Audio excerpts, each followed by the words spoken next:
Hi, Joe Sallen here of the Sallen Coefficient and the Good, the Bored, and the Ugly, and this is convention attention for Gamicon 2018, a local Iowa gaming convention that's held in Cedar Rapids, Iowa, annually in late February. So you can see the wonderful brown grass of Iowa in late February. It's actually kind of nice to be able to see that because a lot of times you've got snow cover and ice everywhere. So this was a decent weekend weather-wise.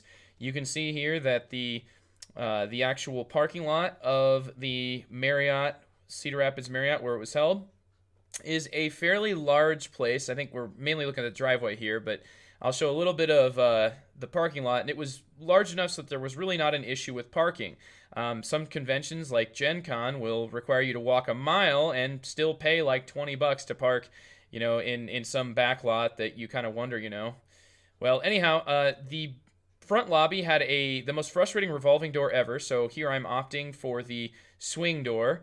And let's cut across to the lobby the other way. And we are now in the hotel and soon to be in the convention. I first walked in and I was like, I wonder where the convention's at. A lot of times it's like, okay, looking for the arrow, and there's no arrows here, but that's because you're in it. This is it. Wow. The convention sprawls across the entire courtyard of the Cedar Rapids Marriott. The open gaming tables out here are right in front of a waterfall fountain. There's some wireframe shelving that was used during an auction that was held when this entire area that we are looking at right now was just totally different during the whole day on Saturday. I'm recording this on early Sunday. It was set up to look like an auction hall instead. And this whole area, though, has the elevators that will go up and down and just like elevators do, right? Anyhow, there was some of the events were on the second floor, so you'd have to occasionally use the elevator to get there. But for the most part, the elevator is mainly for people to get back to their rooms. The most of the events were actually held not exactly here. This is just reserved for open gaming space. But we're about to walk here into the convention sign up registration, and there's just, you can see that there are water containers here, and I just thought that was nice that you could get water anywhere, because my experience in other conventions is that water is kind of like something they want you to be a captive audience that pays like $6 a bottle for water, and that's definitely not the case here. So the registration table has sign-ups for, well, here's a shot of the restaurant. You can see the restaurant from this angle. And we'll go over here to the registration table. It was $25 to attend on Saturday, $30 if you wanted the 3-day Friday, Saturday, Sunday badge.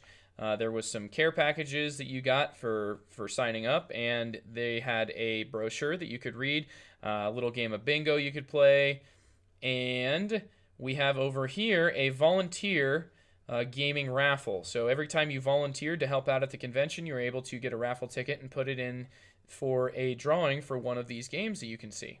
So something they're looking for volunteers. If you are interested in that, check out their website. Searching for Gamicon online will definitely bring you there.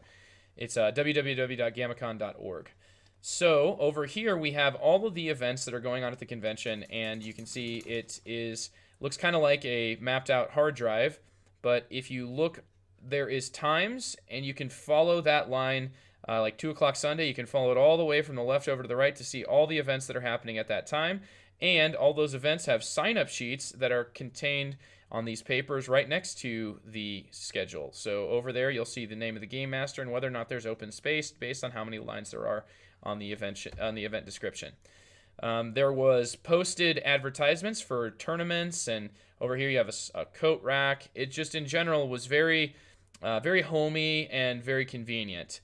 The main gaming hall includes a large space for open gaming and a game library here in the back corner. Gamicon is one of 3 conventions that's held by the same sort of geek culture organization known as Mindbridge, and Gamicon is the one that's focused on tabletop. They also have Anime Iowa, as well as Icon, a science fiction themed event, and those are 3 different events that they do, because they definitely, while every event tends to have a little bit of cross-pollination, there definitely is a more of a focus, and that way you're able to really get what you're looking for. So check out this gaming library. It's much similar to other gaming libraries at conventions, you will need to check out games by giving in your convention badge, and then when you get the game back, oh, here's Michelle. She manages the gaming library, and it was interesting when she told me how she manages it, because there's a lot of games that at the end of a year, she looks and sees, had there been plays of this game, and if they haven't been played, she has to make a decision on whether or not to keep them in the convention library. And so a lot of times she'll keep games simply because they make people feel comfortable, even if they're not getting played. And she said that was kind of the case for Puerto Rico. Over here we have a trophy for a tournament that was being held. Michelle is part of a program called Double Exposure, which is looking to promote games across, in places, different satellites across the United States and probably other places as well. But anyway, there were several copies of the game Dimension because they were about to hold a tournament for that trophy for the game of Dimension. We're now checking out the rest of the gaming hall. There's more space for open gaming, and we have vendors that were all around the outside, which the hobby corner here is a vendor of board games, but they are not here. A lot of these vendors are not here because this is fairly early in the morning on Saturday. That's one of the reasons I chose this time. So we have some cosplay things, some accessories. We have, looking directly ahead at the end of that wall, is a couple of local game publishers that have designed and published their own games. The Gamer's Remorse, if you've ever heard of them, they are a YouTube video series that are from Cedar Falls and Cedar Rapids. And they, the main guy behind that had published a game called Unlocked and was demoing that. And then he was also that little tent there that you saw. It was specifically to keep in the foam balls that you're shooting at each other during this dexterity game that he designed. It was kind of wacky. Over here, Fractal Evolution is a small publisher of a guy who really likes publishing games based on trips he went on with his family. He had an interesting little take on werewolf in one of his games where you actually had like sort of two teams. Each of you was on two teams and not just one, so you could win in multiple different ways depending on which team ended up winning. Over here we can see Geek City, a vendor that kept a lot of recent huge titles like Gloomhaven. Several of them were ones I was looking for. So over here was a small publisher of games like Cards Against Humanity fan expansions and other small card games. So a small designer / publisher. More accessories here. Everything's made out of chainmail for cosplayers. And the lady and gentleman that ran this booth were actually crafting their pieces while I was there. So he was making things out of chainmail. Earrings and necklaces, all these things made out of chainmail. And you can see local craftsmen. There's like 3 or 4 of them that are not pictured here because their stands were not yet open. So Wandering Mail.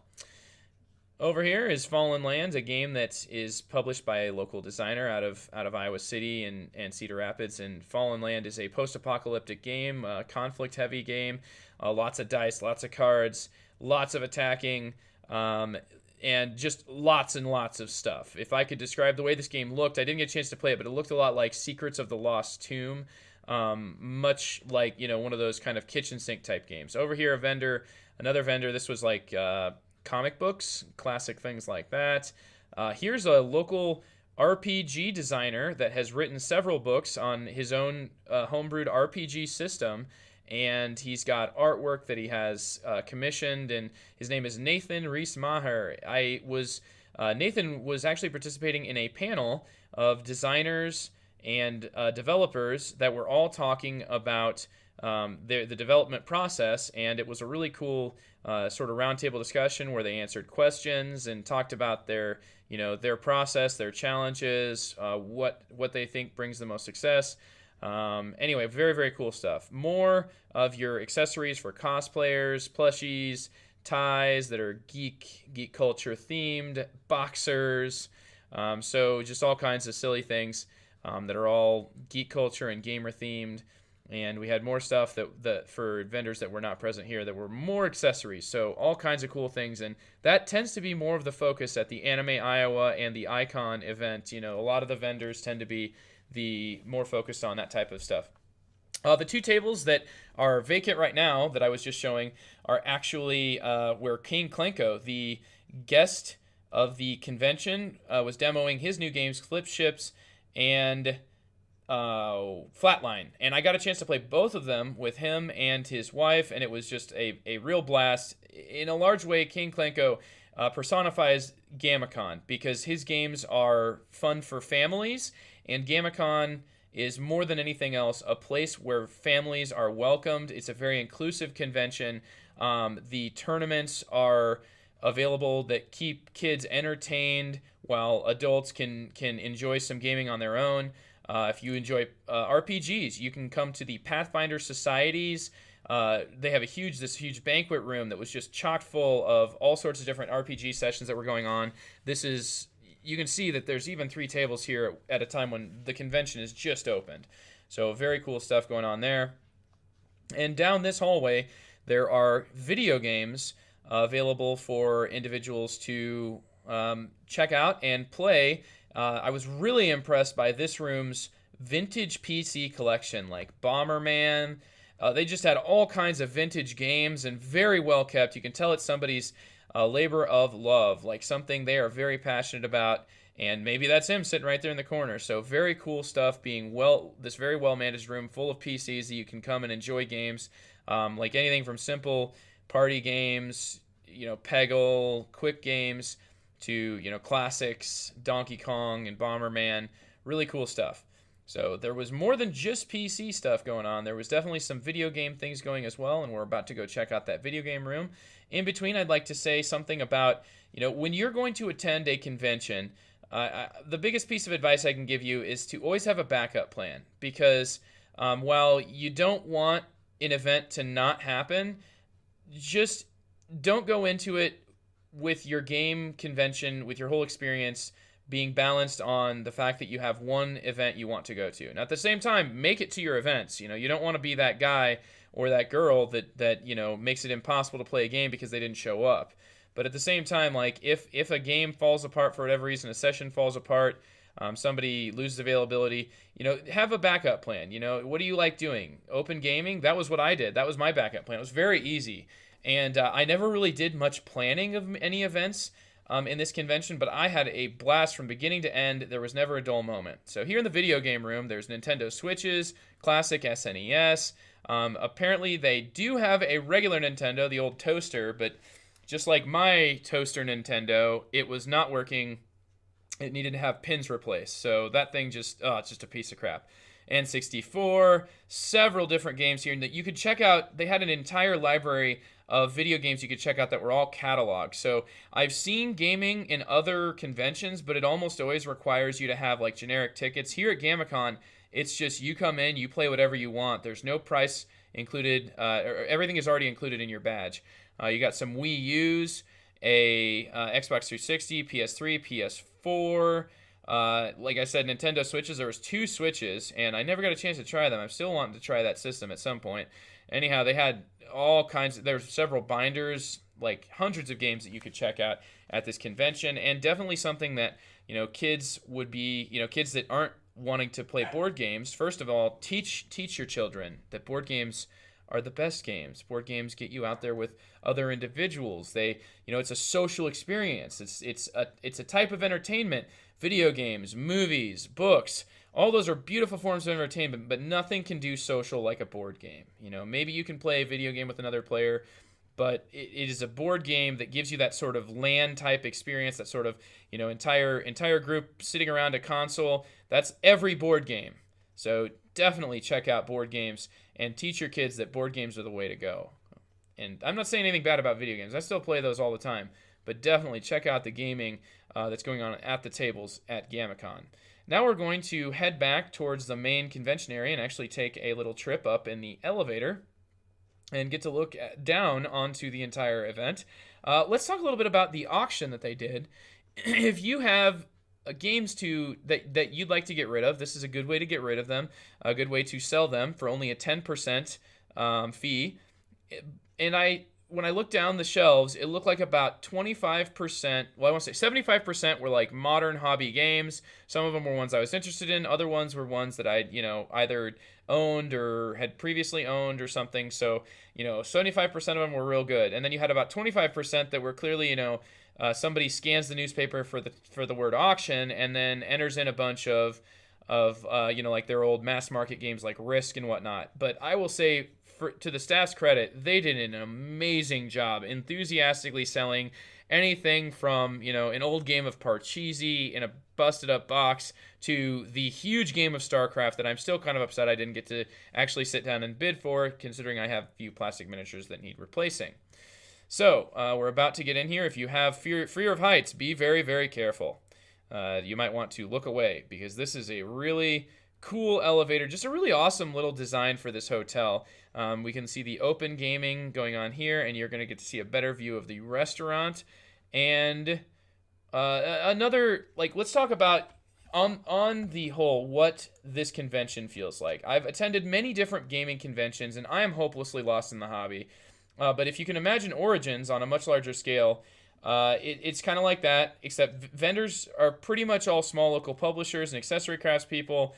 But when you're walking between events, there's just everything is right there. It feels almost like you're at your best friend's house, and your best friend is like this millionaire who owns a super, super nice place and just opens up his house for you to be able to do, to do as much gaming as you want. So, and the staff was really focused on trying to be making your experience better and just really selling board games. This right here, even if this is not your experience that you're looking for, you have to have respect for this type of a convention, because it is what's getting more and more people into the hobby. If you're like me, you're well into the hobby. You're hopelessly lost in the hobby.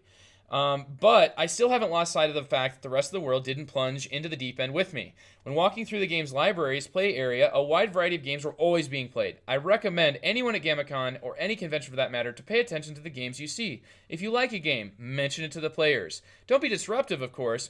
Be careful not to linger around when they're busy with the game, but you never know when you might meet someone that shares your taste in games. Those relationships make Gamicon into something that I'm looking to make an annual tradition for myself. Now, there was one thing. Word Slam was a game that just looked amazing, and nobody had heard of it. Nobody played it except for, like, me. And it's, so I do feel like a lot of the individuals that attend Gamicon might be, unaware of a large part of the hobby. But this is the way that they're going to get in, and that's why it's something that I think is amazing, and I think you should check it out. That's Gamicon. Thanks for listening.